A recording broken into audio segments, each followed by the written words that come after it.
sometimes social media and press around what you're doing isn't the full story. And I think it's important that we tell our full stories. So there are real struggles with starting things, especially companies, and especially when you have staff, and the hardships are kind of swept under the rug and we celebrate the successes. But I do think you celebrate when we persist, when we get up and keep going and reinvest in ourselves. And I think it's important to talk about those things. Welcome to Women Leaders on the Move, a Her C-Suite radio podcast. I'm your host, Natalie Benamou, and every week I bring you inspirational stories and ideas to help you on the arc of your career. I'm also the founder of Her C-Suite, a thriving network community of ambitious women meeting, engaging, and thriving in meaningful ways through our mastermind programs, our Entrepreneur Connect circles, and our turnkey speaker events. I would be so honored if you would check it all out at hercsuite.com. I'm thrilled to be bringing you today's guest, Kate Wollf. She's the Chief Executive Officer and founder of Lupine Creative. She has brought together and created alignment and purpose in creating leadership identity. In her work, she's led 3 different companies, and we will be talking about all 3 of the companies and discussing what it was like 4 years ago for her to launch her company, what happened in the pandemic, and how she rose above it all and is thriving today. She is also a leader in the LGBTQ+ community, in the creative community, and she is about to launch an incredible product called LumiCup. Kate, I'm so excited to welcome you to Women Leaders on the Move. Thanks for being on the show. I'm excited to be here. It's great. Let's get going. I know. And we were talking off camera or off audio, and we found out all these synergies. And so now we hit record and we're going to get started. But before we talk about all the different things that we were chatting about, I always like to start with talk a little bit about the arc of your career and what brought you to this moment, because you've had a really interesting trajectory of career. So I know our listeners are going to be fascinated. Yeah, I feel very blessed. I have fallen into some incredible moments of culture that have escalated my career in a real way or accelerated my career in a real way. But I always knew I wanted to be in marketing and advertising, especially on the upper echelon of creativity in that space. I was lucky enough to have somebody in my family actually model that. So I wasn't looking for a job or trying to figure out where I put my creativity. My grandmother in the 1950s was one of the first women in the Hall of Fame for advertising, Janet L. Wolff. And she was a beast, a powerhouse, and a creative in that space. So when I was really young, I mean, I can go all the way back to being 6, 7. I can remember her work. And my dad was so obsessed with it when we were younger, mostly because she seemed to be the only creative in our whole family, which was really interesting because I always felt very creative. And I think he saw that in me. And so he kept kind of pushing me towards that. And so I have this amazing, I don't want to say role model because I didn't follow her in everything that she did, but I do think at least model of what creativity could look like in enterprise and industry. And that was really fascinating and something that I could point at and go, I see that. I want to be that. And so I kind of designed, even in school, I went into college, I went to Boston University, and they have an excellent advertising program. And I knew that I wanted to be there. And so I got to learn specifically around copywriting and how to create campaigns. And it felt like college is tough, especially if you go to a city school where you have to kind of find your people and figure out how to live in a city when you're so young and you think you're so old at that time. It's I felt very lucky because it feels like I graduated from a trade school. It feels like I came in with no skill set and I left with a deep knowledge of a specific industry. And so from there, I hopped around to all the big agencies. I went into most of the holding companies. I did some time at WPP, and then I did some time at Omnicom, and I did some time at Publicis, and learned all the different pieces of all the different departments. And that is really what I think separated my career from most is I didn't pick a lane. I started as a creative, then I became a producer, then I became a strategist, and then I became an account person. And by the time I was an account person, I like to call that, especially at the high level industries, the top of the umbrella. it's like the center point that can see all the pieces coming together. And it really is the business mind of it. And especially if you do it right. If you do it wrong, you're just a email forwarder. But if you do it right and you steer it, you really have a great control of, the campaign and how it works and all the departments and how they talk to each other. And I just love that. And so I stayed in that account role with a creative brain for quite some time. And from there, I got to be a part of these crazy parts of culture, just luckily and somewhat unluckily. High level, I worked on Theranos. I worked directly for Elizabeth Holmes for a while. That was an insane experience, especially in the beginning when we fully believed. I actually ended up leaving that job because I knew what we were saying wasn't real. I had to sacrifice a ton of money, potential equity. That was a really hard decision for me at the time that later actually turned out, that I was right. I didn't know what was wrong. I just knew what I was saying was wrong. And I was in charge of a lot of things. And then, from there, I took a break and I ended up working on a small brand called Pokemon. And then we launched Pokemon Go. So it was right one thing after another that just felt like I was a part of these two huge cultural moments. And that really helped one with my visibility and kind of set me on a trajectory of, maybe I want to build this for myself. Maybe I want to try to, create something that is the way I want to do it, the way I see creativity come to life, the way I think I can structure things. And I do say all the time, if you sit in a bar and you have a couple drinks and you say, I can do it better, but you don't try, what a waste of time. So I gave it a shot, 2020. And I started Lupine Creative, and it was the best thing I'd ever done. It's a small agency here in Los Angeles, and we work with some pretty big clients, and we make great work. I started laughing because Pokemon, my daughter, who I talked to you about a little bit before, has traveled around the world playing that game. So she's very obsessed with it. So Yeah. I'm like, oh my gosh, wait till I tell her. That'll be I mean, fun. That'll be so fun. I can't wait to tell her about our conversation. And for our listeners who are fans, I mean, that is so cool. That is really interesting. I've never talked to anyone live about that. So it's I mean, fascinating to me. it was really fun. I was a beta tester for over a year and a half before it was Wow. public. And I will tell you, it made me the most popular person at a family barbecue or I can or only like group family picnic. I would gather all the kids and I'd be like, okay, let me show you something crazy. And I'd pull up the app and I'd like let them play on my Oh phone because I yeah. had, Yeah. years before it came out. I was very popular with like 8-year-old boys and 8-year-old girls, huge fans. So cool. I love it. And now, in addition to your creative agency, you have other companies. And we were also talking a little bit about this and starting companies and being an entrepreneur and getting funding and bootstrapping one thing and then getting funding for other things. And I don't know that people really understand the ins and outs of that and deciding even, am I going to be an S Corp? Am I going to be an LLC? Am I going to be a C Corp? Right? What does it look like? Talk to me a little bit about your companies, and each one is a little different, like in terms of how Yeah. you've structured them, which I think is really interesting too. Yeah, so the first one was Lupine Creative, my first real company. When I was younger, I used to start all these shell companies. One of my best friends gave me this beautiful glass blown shell that sits in my office. And it's a joke because I used to say, I have 12 shell companies. But when I was younger, I always wanted to start something.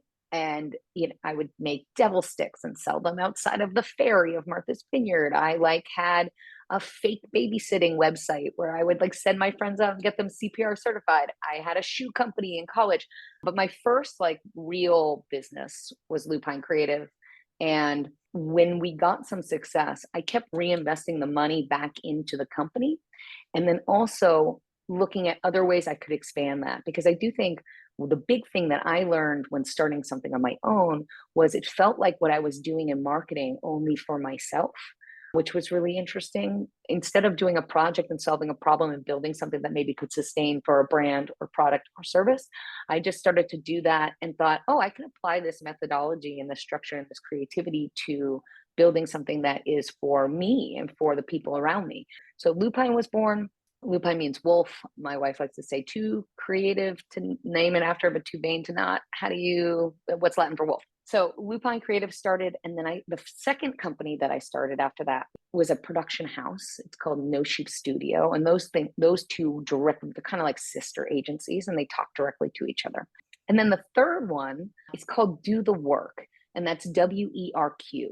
I actually got connected with this great guy named Graham Nolan through a friend of ours. He was saying to people, how is there 3%, which is for women in marketing and media, about making sure that we increase the women executive board and creativity board holders, because it's only 3%. Now it's closer to 50. Thank you, 3%. So they start a network and a mission and an org for that. There's Add Color, which is for the marginalized multicultural groups of media and marketing. And there was nothing for queer folks. And so when we met, I was one, like most people, how does that not exist? And then two, I want to get involved. So the two of us co-founded it together. I'm the co-chair of programming and operations. He leads storytelling and PR and comms.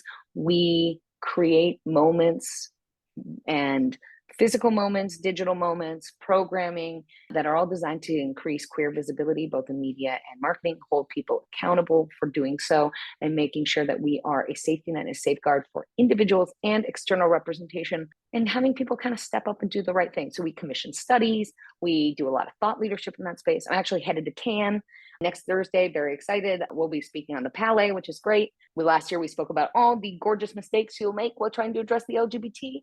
And this year we're doing Working the System, a queer eye on your KPIs. So it's going to be really fun, a good workshop for that. But I started that company, which is also an LLC. I changed over Lupine to an S Corp, all those different steps and pieces. And then lastly, actually one of my clients at Lupine, who is heavy in sustainability, had an idea for we were kind of talking and had an idea for a single-use aluminum cup to replace single-use plastic, because there's over 500 billion plastic cups made and discarded in the US alone every year. That is a ton, 500 billion. So we wanted to create something that would maybe make some change. And that was about 3 years ago. That was in 2021. And we just got our first cups off the line. We are jazzed about it. And that one is another company. So it's just been, and a big client of Lupine's. So it has been an amazing and crazy ride. I do feel a little bit like Pringles can, like once you pop, the fun don't stop. I wonder what's going to be next. You're describing kind of an ecosystem, and at her C-suite, we always talk about like creating the ecosystem. And so you've got like these different pieces that are kind of revolving around each other, which I think is really fascinating, and they're intertwined, but then they're standalone. And one of the things you shared about was for your product that's just come off the line. So congratulations. That's such a big thing. Thank you. That requires obviously a different way of raising funds and like getting started compared to an agency, which you can or can't, decide. I mean, one decides if you're going to do funding or not. I don't mean you can't do it. I mean, like, how does one do it? So can you describe the difference between those two? Because not everybody listening is an entrepreneur and understands the nuances. So I'd love for you to kind of walk through, when you've got a product, why it's so important to have that funding. Absolutely. So one, I bootstrapped Lupine. So the way I started Lupine, and I talk about this openly because I don't think people talk about it enough. Our clients are Google and Max and Disney FX and Spotify and Tidal. They're major brands. LG is one of our great clients. We're very fortunate to work with them. But to work with brands like that requires a ton of money. It just does, because there are payment terms. You can be anything from net 90 to net 120. Those are huge delays in payments. So you need to have a system set up that is ready for you. And so when I started Lupine, and I think this is an important story. When I started Lupine, I started it in February 18th of 2020. It was designed to be both an experiential company and a digital company. I don't know if you remember February of 2020. I do. But people can't see me nod, but I remember it well. There was a rumor going around that there might be something happening in the world and we're not sure. And I remember thinking, I've waited my whole life to do this. This is how I've already left my job. I need to do it. Flew to New York. I won a very large piece of business out of the gate. I had saved money for over 10 years to start it. I knew I wanted to fund it entirely on my own. And I got the contracts in place. I signed an over, a $1.5 million piece of business, like a huge piece of business, and hired some staff that I knew and loved and respected as some contracting work to start off. And I started working on the project and started to finalize large master service agreements. So big time lawyers reviewing all of my documentation, making sure I have all the appropriate insurances.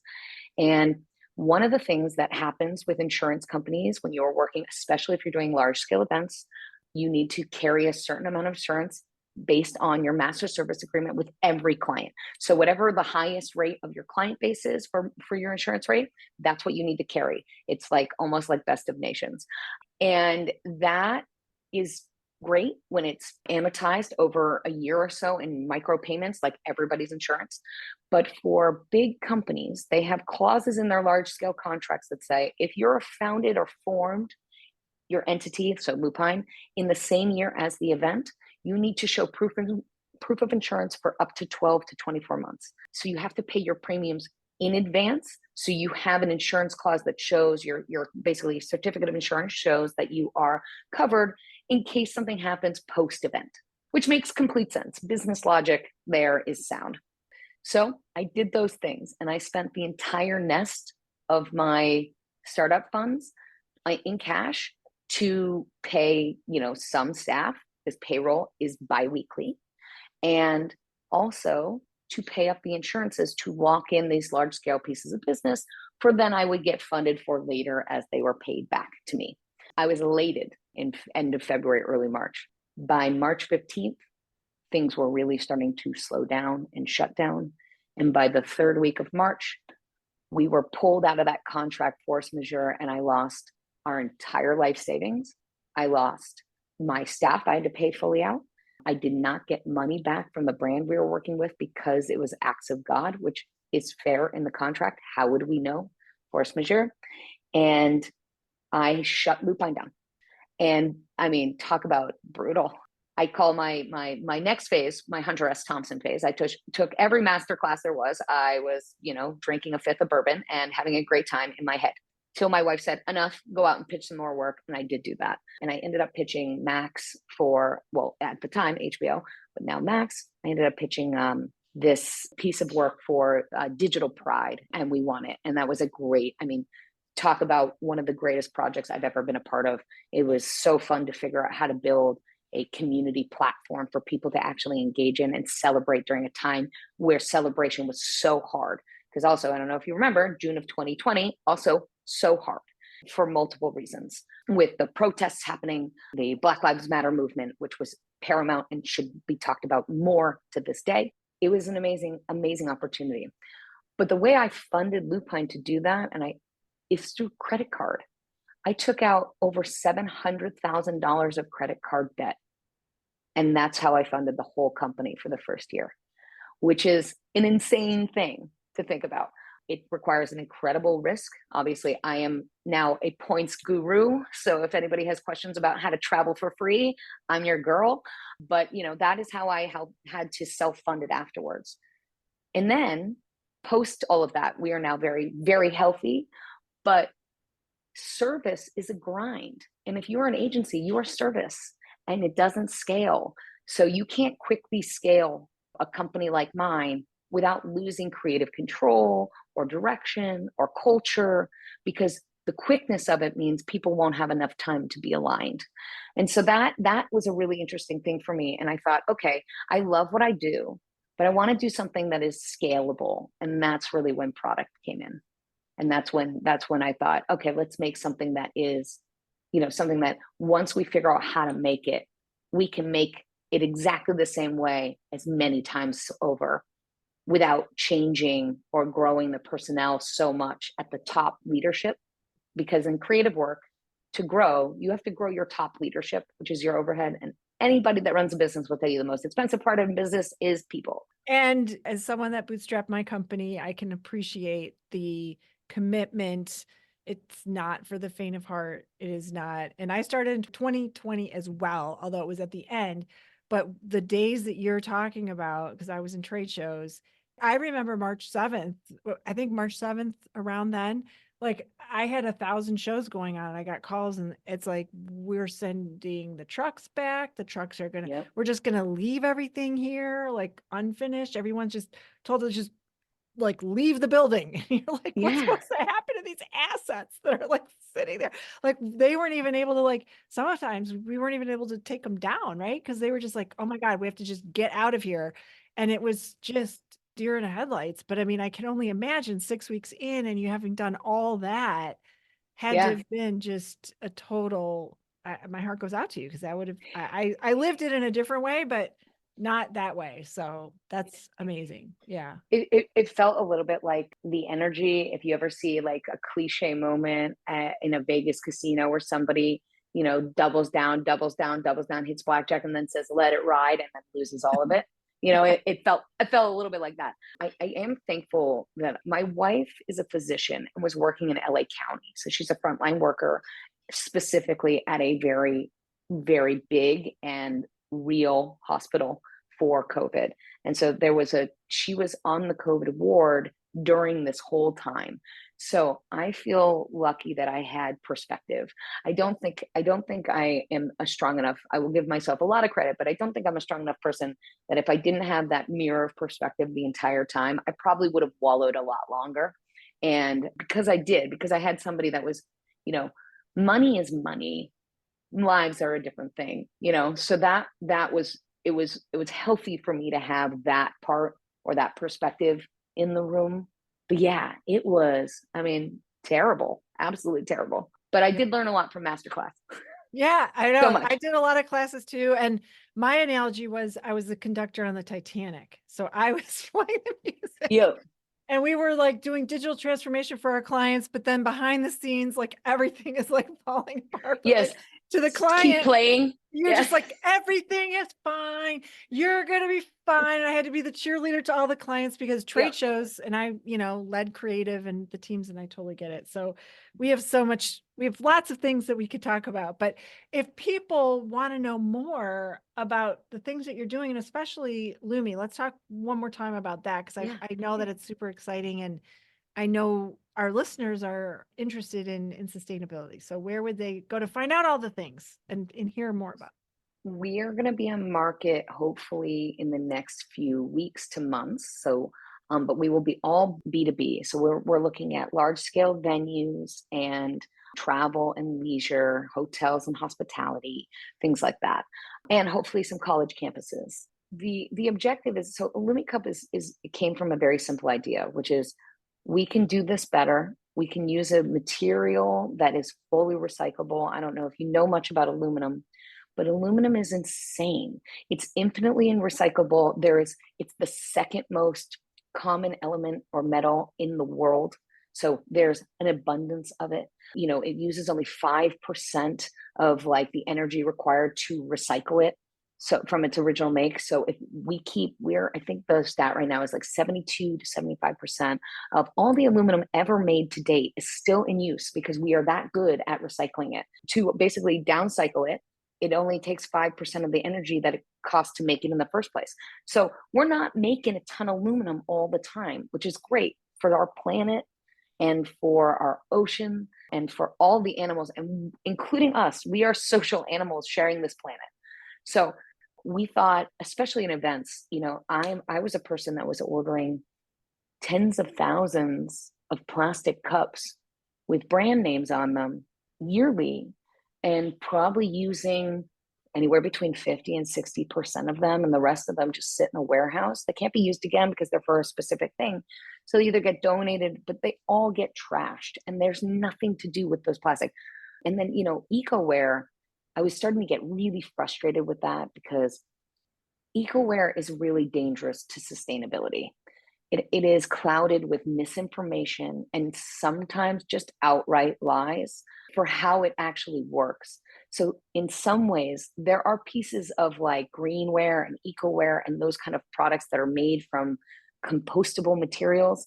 Some of those products are not all, but some of them are actually worse than plastic in the end because we lack the systems to take care of them. We don't have the infrastructure for it.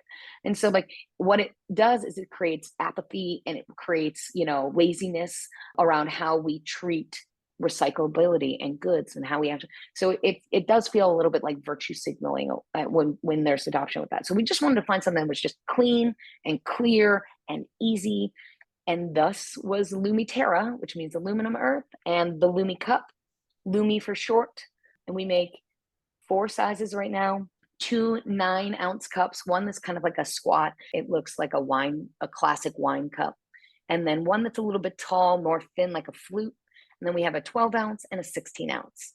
And I'm proud to say I have one of the 16 ounces. I can't show you, but I have them directly in front of me, and they are amazing.